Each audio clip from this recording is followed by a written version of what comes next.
BPL এর এলিমিনেটরে রংপুরকে 9 উইকেটে হারিয়ে দ্বিতীয় কোয়ালিফায়ারে খেলবে খুলনা টাইগার্স। আসরের শুরুতে চমক দেখানো রংপুরের বিদায়।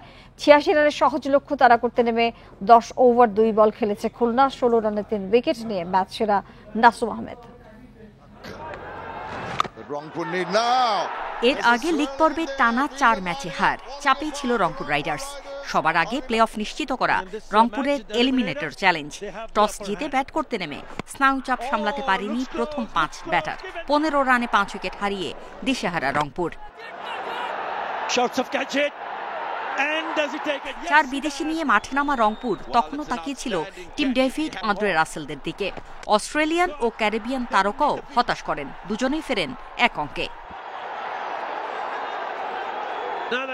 সোহানের 23 আর আকিব জাভেদের 32-এ 16 ওভার 5 বল খেলে 85 রানে অল আউট। লিগ পর্বের শুরুতে টানা 8 ম্যাচ জিতে রোমাঞ্চ ছড়ানো রংপুর রাইডার্স। সহজ টার্গেটে নেমে হাল ছাড়েন মিরাজ। বোল্ড হয়েছেন আকিব জাভেদের বলে। তাতে চাপ বাড়েনি খুলনার।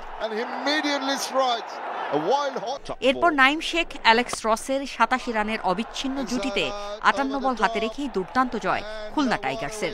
48 রানে অপরাজিত ছিলেন নাইম, 29 রানে রস। টানা জয়ের পর হারের বৃত্তে আটকা পড়া রংপুরের বিপিএল শেষ।